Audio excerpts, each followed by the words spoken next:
I heard people scream, and I saw people running. We were waiting for the rope because there were many people on the way. And the problem in this situation is that there are people without experience. They don't know how to rappel. They don't know how to use the ropes or the gears. Well, the Manaslu post-monsoon season is over, and it has been a terrible season. The weather has been atrocious, and several lives were lost. Since I posted my video about Manaslu on October 9th, over 46,000 people have watched the video. There are well over 200 comments. Many have been drawn to the story about professional skier Hilaree Nelson, who lost her life there in late September. In this video, I'm going to endeavor to do a season wrap-up on Manaslu. I have an interview with a woman who endeavored to climb without the use of bottled oxygen to the true summit of Manaslu. Her name is Flower Waganku. I featured her in my video about the garbage problem on K2. She was waiting for hours to get onto a fixed line when an avalanche happened and took a life with it. Horrible weather, avalanches, untimely deaths. First, I'd like to ask if you would click that subscribe button and the bell so you'll be notified the next time I post a video. I have some really good stuff coming up.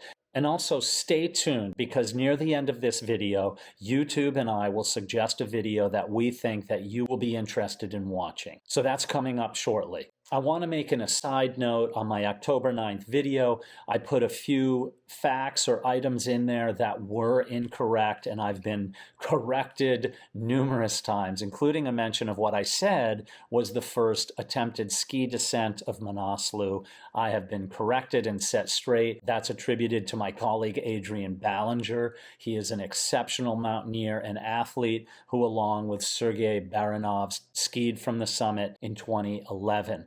I also referred to drone footage, which was actually 360 GoPro footage filmed on a selfie stick, and about 1,000 people rushed forward and told me how wrong I was. And I know, I understand. There is drone footage filmed by the same guy, Jackson Groves, exceptional footage that proves, ultimately, the point being, that the real summit of Manaslu is higher than where everybody had been going in the previous years and decades, thus changing the game on the mountain, and thus the reason why so many hundreds of people had returned there this year to try to get to the true summit of Manaslu.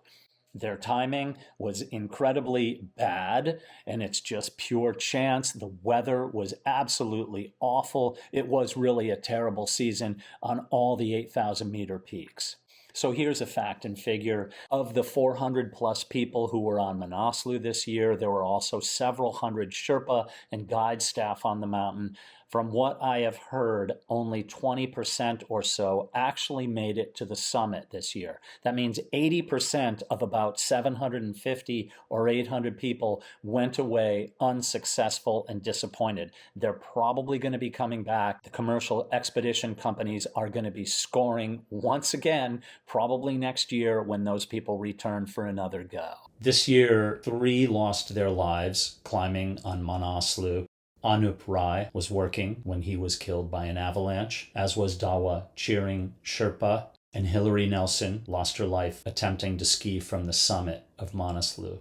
The huge story of Manaslu, which overshadowed the atrocious weather and the maddening crowds there, was undoubtedly the death of renowned professional skier and climber Hilaree Nelson, who had endeavored to ski from the true summit with her partner Jim Morrison, North Face team, which says a lot about her character and how much she was respected by her fellow climbers, skiers, mountaineers, runners, and athletes. Hilaree was swept off her skis in a small avalanche very close to the summit just after they had put their skis on and began the descent. She essentially, along with Jim, went around the backside of the mountain, and as Jim describes in his Instagram post shortly after the accident, he said, "We quickly transitioned from climbing to skiing in cold and wind with a plan to ski around the corner and regroup with our Sherpa team.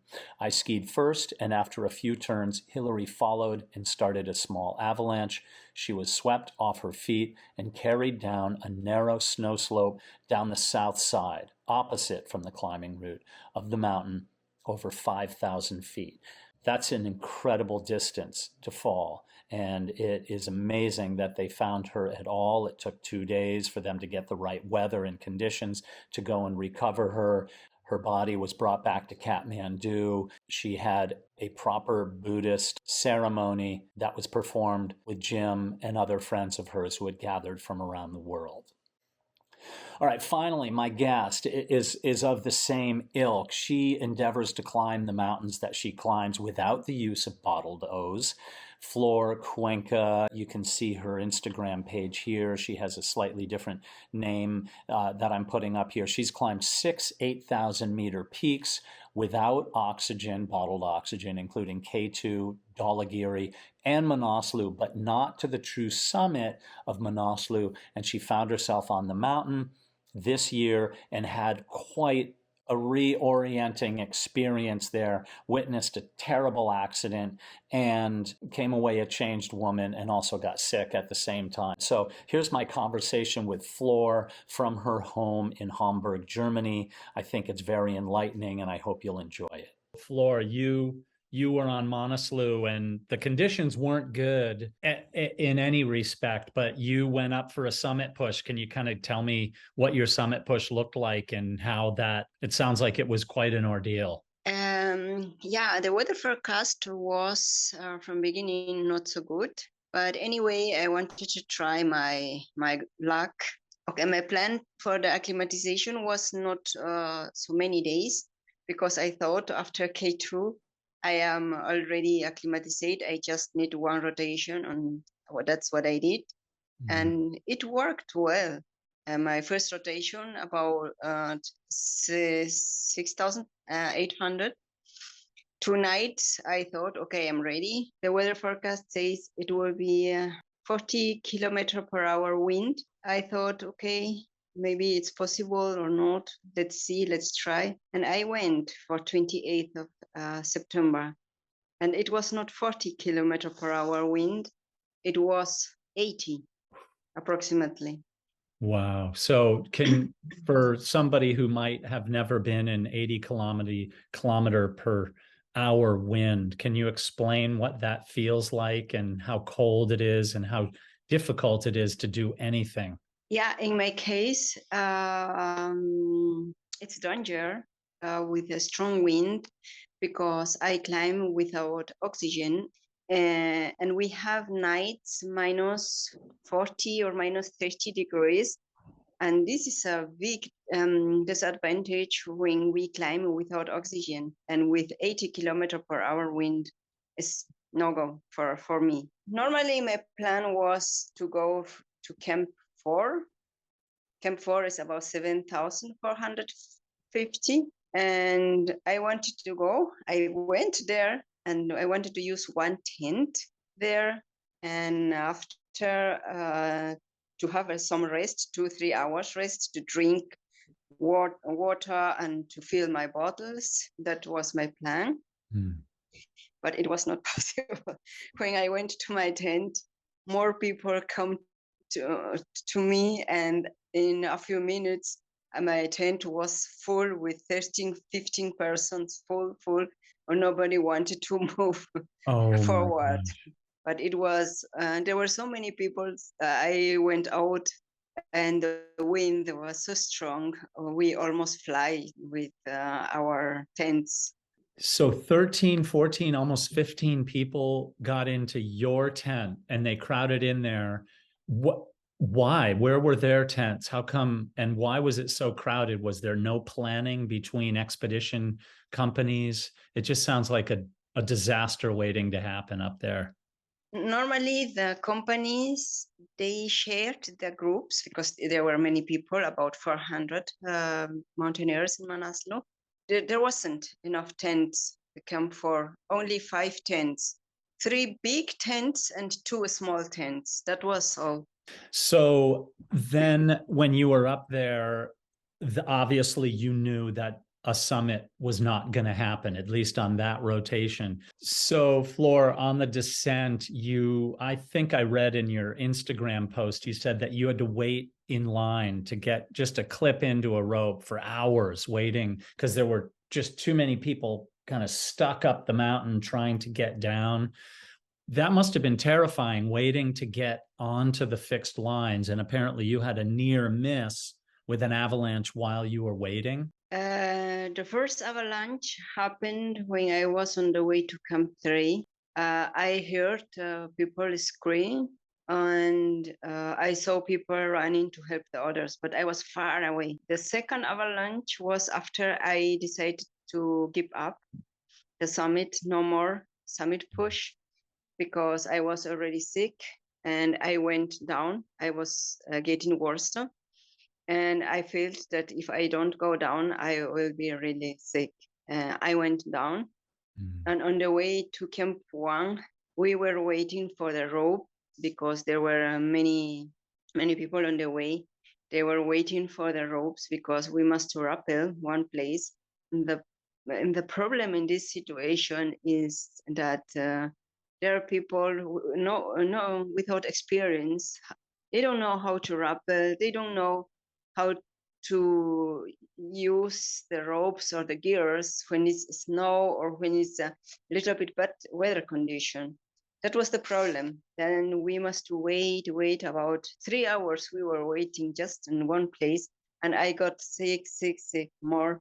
I was weak, and in that moment, I heard that the Sherpas were hit by avalanche, and just they were a few meters in front of me, and we couldn't do nothing because we were stuck there. And when I call by radio to the other people if they need help, they said no, they're already safe. But one person was hit by avalanche, and that was it. Yeah. It's for me was how can I say, one experience, because this is I don't know how to say, 8,000 experience. I know exactly what's going to happen and what I should do if I am still alive, what I should do, and like that. But it's part of the expeditions, it's part of the life, or I can say better, that's part of 8,000 life. This with avalanche, people dying here, people happen something like that. And K2 already, it was very, very hard. Yeah. And Manaslu was again harder. Some people have asked me over the years, what is the part that worries you the most about 8,000 meter peaks, or what makes you the most frightened, or what's the most dangerous part? And the easiest answer in the world, other people. Yeah. As I say, it's part of the life. And Manaslu was this year really, really tough. Yeah, it's like that. This year, Tough year. Manaslu gave us all of us a hit in our ass. Floor, thank you so much for taking the time to talk to me when you actually had dengue fever. So in a moment, I'm going to show you a couple of videos that I think would be interesting for you to watch. Stay tuned for that. But before those videos show up on the screen, be absolutely sure you hit the subscribe button and the bell so you're notified the next time a video comes out. I'm deeply honored that you would come and spend a short time of your day with me to listen to these stories from the mountains, the 8,000 meter peaks, Mount Everest, and beyond. I really appreciate you and look forward to seeing your comments below. Stay safe, my friends, and peace out.